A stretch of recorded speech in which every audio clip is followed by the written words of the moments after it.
یا ایھا الذین آمنوا، اے اہل ایمان، کونوا قوامین للہ شہداء بالقسط، کھڑے ہو جاؤ اللہ کے لیے گواہی دیتے ہوئے انصاف کے ساتھ، یعنی سچائی کے لیے آپ نے ہمیشہ کھڑے ہونا ہے۔ آج بھی آپ دیکھیں وہ پبلک سیشن میں سوال آیا تھا کہ آپ کے نزدیک سب سے زیادہ مشکل کام دنیا میں کون سا ہے؟ تو میں نے کہا تھا ایک ہی ہے، سچائی کے لیے کھڑا ہونا۔ تمام انبیاء کی دعوت یہی ہے کہ وہ سچائی کے لیے کھڑے ہوئے ہیں، اور تمام کتابوں کی دعوت یہی ہے کہ سچائی کے لیے کھڑے ہو۔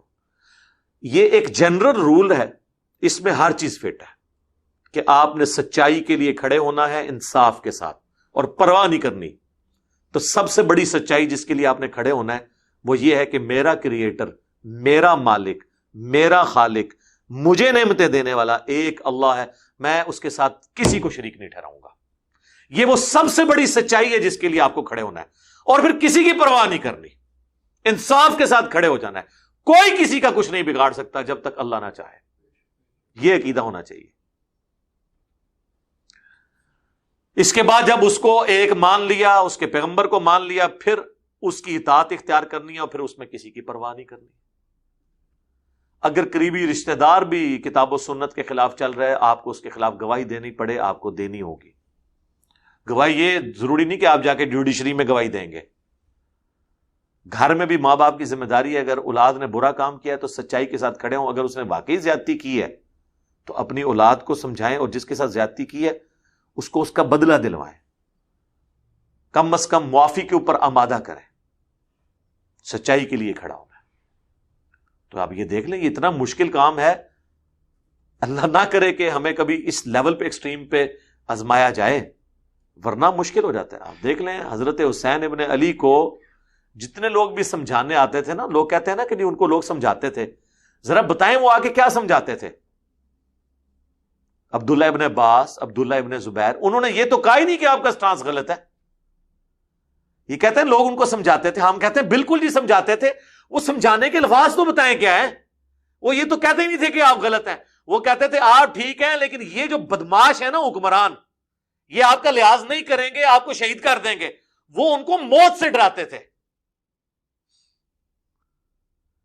عبداللہ ابن عباس یہ تو کہتے نہیں تھے کہ آپ کا سٹانس غلط ہے، وہ کہتے تھے یہ بدبخت ہیں، یہ آپ کا لحاظ نہیں کریں گے، کیوں آپ اپنی جان دینے کے لیے تیار ہوئے ہیں؟ تو آندہ جو کوئی آپ کو کہ نا لوگ سمجھاتے تھے ان کو کہ ہاں ہاں ذرا بتاؤ کہ کیا سمجھاتے تھے۔ اس میں بھی پھر آل امیہ کی بدماشی چھپی ہوئی ہے، وہ یہی کہتے تھے کہ تو بدبخت لوگ ہیں، یہ تو بددعائے ہوئے لوگ ہیں، ان کے تو آباء و اجداد کو حضور کی بددعائیں لگی ہوئی ہیں، ان کو کاٹ کھانے والی ملوکیت کہا ہوا ہے، انہوں نے آپ کا لحاظ نہیں کرنا، تو آپ اس لیے وہاں نہ جائیں۔ یہ کوئی نہیں کہتا تھا کہ آپ غلط ہیں، یہ کوئی نہیں کہتا تھا،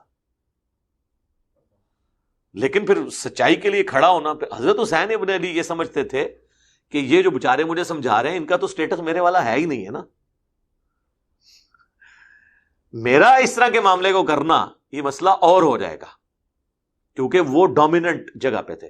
جس طرح صحیح مسلم میں حدیث ہے کہ نبی علیہ السلام کے سامنے ایک خودکشی والے کا جنازہ لایا گیا، آپ نے صحابہ سے کہا کہ تم پڑھ لو، میں نہیں پڑھوں گا۔ اب مسئلہ یہ ہے کہ خودکشی والے کا جنازہ جائز ہے تو وہ مسلمان ہی ہے نا، اس کا یہ عمل حرام ہے نا، لیکن رسول اللہ نے کیوں نہیں پڑھا؟ اس لیے کہ آپ صلی اللہ علیہ وسلم کا منصب بہت عالی تھا، آپ کا جنازہ پڑھنا اس چیز کو انڈورس کر دیتا کہ خیر ہے کوئی اتنا بڑا بھی گناہ نہیں ہے، کم چل جائے گا۔ حضور نے، اس کی بدبختی ہے کہ وہ حضور کا ساتھی ہو کے بھی، میں صحابی لفظ نہیں بولتا پھر کہیں گے گستاخی ہوگی، ظاہر ہے کوئی بریلوی تو نہیں مرا تھا وہ، نہ کوئی دیوبندی اہل حدیث شیعہ، حضور کا ساتھی مرا تھا نا خودکشی کر کے۔ نبی علیہ السلام دنیا میں موجود ہوں اور حضور کا کوئی ساتھی حضور کی دعاؤں سے محروم رہ جائے، حضور موجود ہوں اور اس کی میت کو چھوڑ کے چلے جائیں، تو یہ کتنی بڑی اس کے لیے بدبختی ہے۔ لیکن اس سے حضور نے میسج یہ دیا کہ کسی بھی ڈومیننٹ پرسنالٹی کو جو دین کو لیڈ کر رہا ہے اس کو کبھی کمپرومائز نہیں کرنا چاہیے سچائی کے لیے، ادروائز وہ پھر دین بن جاتا ہے۔ باقی ٹھیک ہے سبسسٹنس لیول کے اوپر آپ اس کا جنازہ پڑھا دیں۔ حضرت حسین ابن علی یہ سمجھتے تھے کہ عبداللہ ابن عباس، عبداللہ ابن زبیر، ان لوگوں کا بیعت نہ کرنا لیکن قیام بھی نہ کرنا کوئی میٹر نہیں کرتا، لیکن اگر میں نے یہ کیا تو میں ہوں آل رسول، ہمارے گھر سے تو دین لوگوں نے سیکھنا ہے. ہم اگر اس سسٹم کا ساتھ دیں گے تو پھر آل امیہ کی جو حکومت ہے وہ لیجیٹیمائز ہو جائے گی کہ یہ بھی درست ہے. اس لیے وہ مولانا ساق صاحب کہتے تھے نا کہ حضرت حسین نے اپنے خون سے اختلافی نوٹ لکھا ہے. جیسے وہ جوڈیشری میں بعض اوقات سارے جج ایک طرف ہو جاتے ہیں نا، تو ایک جج جو سچائی پہ ہوتا ہے نا وہ پھر اختلافی نوٹ لکھتا ہے کہ میں اس فیصلے کو بدل تو نہیں سکتا لیکن کم از کم میں ایک اختلافی نوٹ تو لکھ دوں، تاکہ آنے والے وقت میں کوٹ کیا جائے کہ نہیں یار یہ ایک جج تھا جس نے اختلافی نوٹ لکھا تھا. اور وہ دیکھ لیں آج تک کوٹ ہو رہا ہے. داعش کا امیر ہو، اپنے پورے ایکسٹریمزم کے باوجود، اینٹی شیعہ ہونے کے باوجود، وہ حضرت حسین ابن علی کی مثال پیش کرتے ہیں. جو حکومتوں کے خلاف وہ بغاوت کر رہے ہیں وہ کہہ رہے ہیں یہ تو حضرت حسین کی سنت ہے. ایک طرف کٹر سلفی اور بات یہ مولانا فضل الرحمان کہتے ہیں حسین ابن علی کی سنت ہے. حضرت امام حسین کو امام بھی کہا، حسین بھی علیہ السلام بھی ساتھ بولا. تو وہ ہمیشہ اس چیز کو مثال کے طور پر پیش کیا جاتا ہے. تو یہ کوئی چھوٹی بات نہیں ہے. عام لوگ تو اب اس آیت سے ویسے ہی گزر جائیں گے کہ جی شہادت کے لیے کھڑے ہو جاؤ. پوری زندگی میں نہ ہمارے ماں باپ نے کبھی جو ہے وہ کورٹ میں کھڑے ہو کے کسی کے حق میں بیان دیا نہیں دیا. وہ اس کو ہی سمجھیں گے کہ تھانے کچہریوں کے اندر جو بیان ہے نا وہ ہے. نہیں، زندگی کے ہر لمحے میں سچائی کے لیے کھڑے ہونا ہے. سب سے پہلے تو اپنے خلاف خود کھڑے ہونا ہے نا جی، نفس کے خلاف. نفس کہتا ہے جی فجر کے وقت نہ اٹھو، آج تو میں رات کو لیٹ سویا تھا، نیند ہی پوری نہیں ہوئی ہے. لیکن پھر شریعت تقاضا یہ کرتی ہے کہ نہیں بھائی نماز کے بارے میں سستی نہیں کرنی. جس نے نماز چھوڑی اس نے کفر کیا، جامعہ ترمذی کی حدیث ہے. تو میں نے اپنے نفس کے خلاف لڑنا ہے. اسی لیے آیا نا سورہ الجاثیہ میں افرائیت من اتخذ الہہ ہوا، بھلا اس شخص کو دیکھا جس نے اپنی خواہش نفس کو اپنا خدا بنا لیا. خواہش نفس بھی خدا بن جاتی ہے، الہ بن جاتی ہے جب اللہ اور اس کے محبوب صلی اللہ علیہ وآلہ وسلم کے مقابلے پہ آگے کھڑی ہو جائے. تو وہاں پہ بھی آپ نے سچائی کے ساتھ کھڑے ہونا ہے، یعنی اپنی خواہش کے ساتھ کھڑے نہیں ہونا، اللہ کے لیے کھڑے ہو جانا ہے اپنے خلاف. اور پھر ساتھ ایک رول بتا دیا، وَلَا يَجْرِمَنَّكُمْ شَنَآنُ قَوْمٍ عَلَىٰ أَلَّا تَعْدِلُوا، اور دیکھنا کسی قوم کی دشمنی تمہیں اس بات پہ نہ ابھارے کہ تم انصاف کا راستہ چھوڑ دو. اور یہ بڑے چانسز ہوتے ہیں، لیکن نبی اسلام نے اپنے عمل سے ثابت کیا. آپ کو قریش مکہ سے تکلیفیں پہنچی نا، جامعہ ترمذی کی حدیث ہے، جب آپ کو مکے سے نکالا جا رہا ہے، آپ مڑ مڑ کے کعبے کی طرف دیکھ رہے ہیں اور کہتے ہیں مجھے اس روئے ارض پہ سب سے بڑھ کر محبوب جگہ تو ہے، لیکن تیرے علاقے کے لوگ مجھے یہاں رہنے نہیں دے رہے. آپ کی زندگی کے 52 سال خانہ کعبہ شریف اور اس کے ارد گرد گزرے ہیں، لیکن صرف 11 سال مدینہ شریف ہیں، اور وہ بھی آپ مجبوراً گئے ہجرت کر کے. آپ کے لیے کتنا مشکل تھا اپنا وطن چھوڑنا. تو ہونا تو چاہیے تھا جن لوگوں نے اس طریقے سے حضور کے قتل کے فتوے جاری کیے، پھر آپ کو قتل کرنے کی سازش بھی کی. آپ کو پتا ہے حضرت علی کو آپ نے بستر پہ لٹایا، پھر وہاں سے آپ چلے گئے. مسند احمد میں ڈیٹیل حدیث موجود ہے، تلقی بالقبول حاصل ہے اس واقعے کو. تو نبی علیہ السلام کو تو چاہیے تھا جب آپ مکے میں فاتح کے طور پر انٹر ہوئے ہیں تو لسٹیں بنواتے ہیں بھی کیڑے کیڑے نے، تو یہ انصاف بھی ہوتا. لیکن آپ نے ایک ایک سب کو ایک ایک کر کے معاف کر دیا. لا تثریب علیکم اليوم، یہ وہی جملہ آپ نے بولا جو کہ حضرت یوسف علیہ السلام نے اپنے بھائیوں کے لیے بولا تھا. یوسف علیہ السلام کو بھی ان کے بھائیوں نے کتنا تنگ کیا، اینڈ پہ انہوں نے ان کو معاف کر دیا. حضور کو بھی ان کے بھائیوں نے، قریش مکہ نے، ان کے اپنے خاندان کے لوگوں نے تنگ کیا. اچھا حضرت یوسف کی بایوگرافی حضور کی بایوگرافی ایک جیسی ہے، وہاں پہ بھی دیکھیں ان کی آزمائش اور لیول کی ہے، لیکن وہاں بھی ان کے قریبی لوگوں نے ان کو اس علاقے سے نکلنے پہ مجبور کیا، بیچ دیا، لیکن at the end of the day وہ بھی فاتح بن گئے. یہاں پہ نبی علیہ السلام بھی فاتح بن کے آئے. یہ بڑی اینالوجی ہے. سورہ یوسف میں حضور کو یہ میسج دے دیا گیا تھا کہ ایک دن آئے گا، یہ مکی صورت ہے، ایک دن آئے گا کہ جو لوگ آپ کے ساتھ یہ سب کچھ کر رہے ہیں نا، یہ آپ کے قدموں میں ہوں گے، اور آپ کی مبارک زبان پہ ان کی زندگی کا فیصلہ ہوگا. اور پھر دیکھیں جو حضور کی تربیت اللہ نے کی تھی نا، نبی علیہ السلام نے اسی پہ عمل کیا. لا تثریب علیکم اليوم، آج کے دن تم پہ کوئی گرفت نہیں ہے. پورا قرآن دھمکیوں سے بھرا ہوا مشرکین عرب کے لیے، اینڈ پہ ساری معافی ہوگی۔ سورہ ممتحنہ دیکھیں نا، اس میں کتنے سخت الفاظ ہیں۔ جو ابن ابی بلتہ نے حضور کی مخبری کر دی تھی، اس کے لیے آیات نازل ہوئیں کہ تمہارے قریبی رشتہ دار بھی ہوں نا، تم نے اللہ رسول کے مقابلے پہ کسی رشتہ داری کا خیال نہیں رکھنا، اور تم تو ان کی رشتہ داریوں کا خیال کرتے ہو، ان کو کبھی موقع ملا یہ تم لوگوں کو چھوڑیں گے نہیں۔ پھر کرتے کرتے کرتے اس میں اللہ نے اشارہ دیا، اللہ تعالیٰ نے فرمایا اب ان کے کفار مکہ کے بارے میں کہ کوئی ان سے دوستی نہیں کاٹنی، کوئی تعلق نہیں ان کے ساتھ رکھنا۔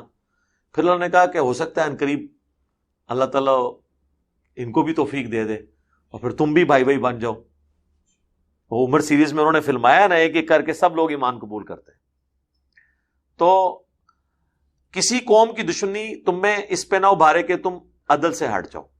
اعدلو، عدل کرو، ہوا اقرب للتقوی، یہ تقوی کے قریب ہے۔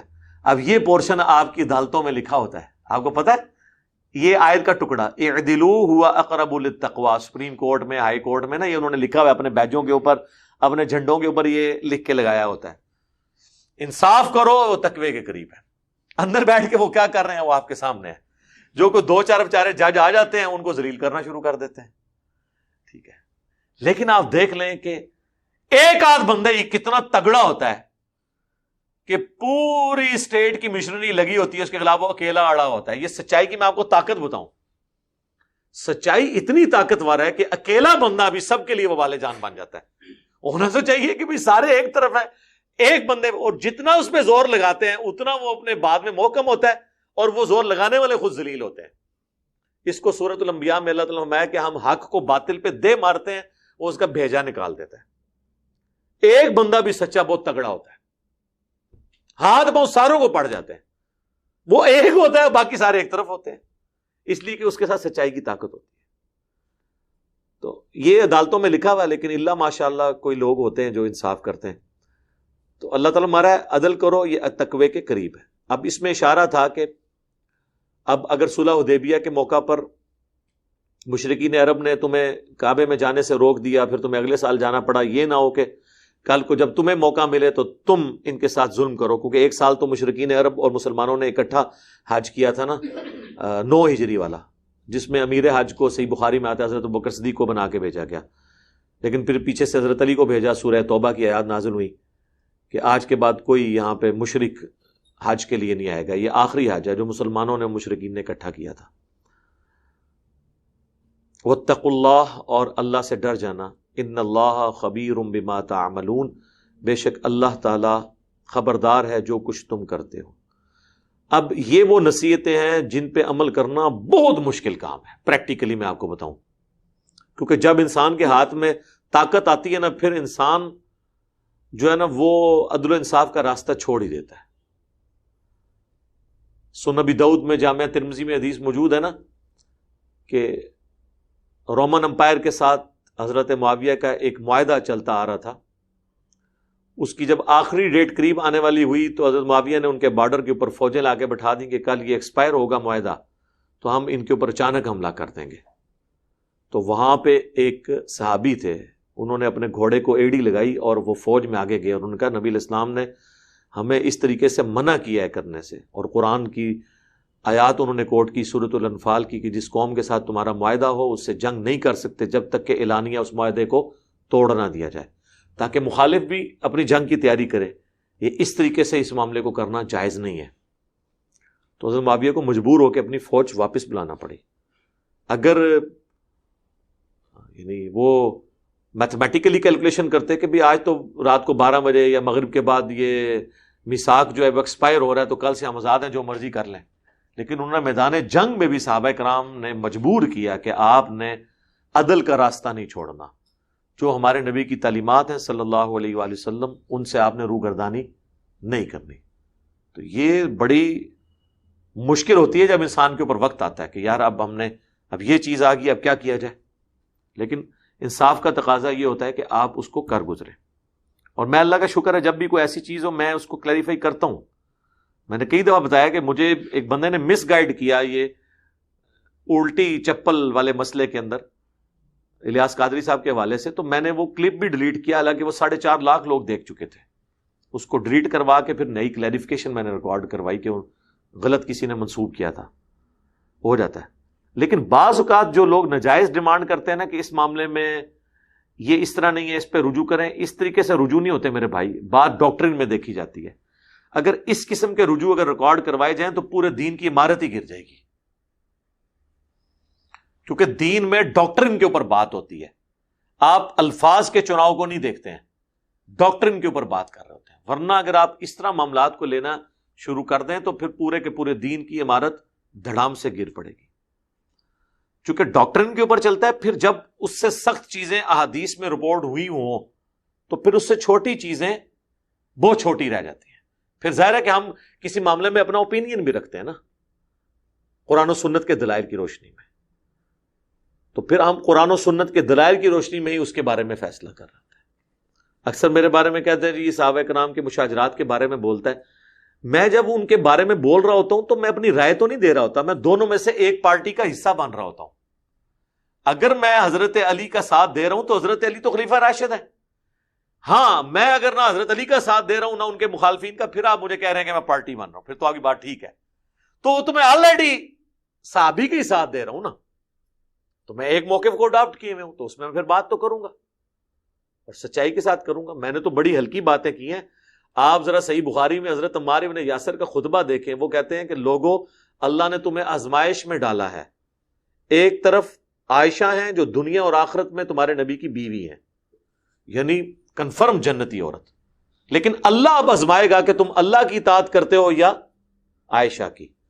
یعنی حضرت عمار بن یاسر حضرت سیدہ عائشہ کے حضرت علی کے خلاف خروج کو اللہ کے خلاف جنگ مان رہی تھی۔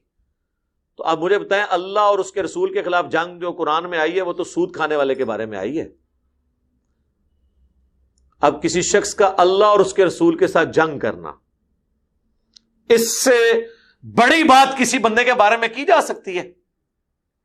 اب یہ بات اگر ہم کوٹ کرتے ہیں تو ہم کو سیدہ عائشہ کی توہین نہیں کر رہے، آخرت ان کی کنفرم ہے، غلطی ہے، غلطی کو غلطی کہیں گے۔ اور یہ عمار بن یاسر کی وہ ذاتی رائے نہیں تھی، صحیح بخاری میں ہی ہے کہ عمار کی رائے کو اللہ نے شیطان سے محفوظ رکھا ہوا ہے، یہ بھی صحیح بخاری میں ہے۔ اور دوسرا قرآن میں اطیعوا اللہ و اطیعوا الرسول و اولی الامر منکم، اطاعت کرو اللہ کی، اس کے رسول کی، اور جو تم میں حکمران ہے۔ اس لیے عمار بن یاسر کہتے تھے کہ حکمران کی اطاعت بیسیکلی اللہ اور اس کے رسول کی اطاعت ہے، اور ان کے خلاف خروج، امیر المومنین کے خلاف خروج بیسیکلی اللہ اور اس کے رسول سے جنگ ہے۔ تو صحیح مسلم میں حدیث ہے جب ایک خلیفہ کی بیعت ہو، کوئی خلاف کھڑا ہو پارٹی اور جتھا بنا کے لڑائی پہ آمادہ ہو تو اسے قتل کر دو، وہ فتنہ ڈال رہا ہے۔ بلکہ اس سے بھی بڑھ کے قرآن میں ہے سورۃ الحجرات میں، اگر مسلمانوں کا گروہ باغی ہو جائے اس کے خلاف قتال کرو یہاں تک کہ وہ حق پر آ جائے۔ یہ بہت کریٹیکل ایشو ہے۔ یہ معاملات پیورلی ایسے معاملات ہیں جو علمی ہیں، لیکن ظاہر ہے اب فیس بک یوٹیوب کی برکت سے یہ پبلکلی ڈسکس ہوتے ہیں، اس لیے انصاف کا تقاضا ہے کہ آپ ان چیزوں کو صحیح طریقے سے ریزالو کریں۔ ان اللہ خبیر بما تعملون، بے شک اللہ تعالیٰ خبردار ہے جو کچھ تم کر رہے ہو۔ اللہ سے کوئی چیز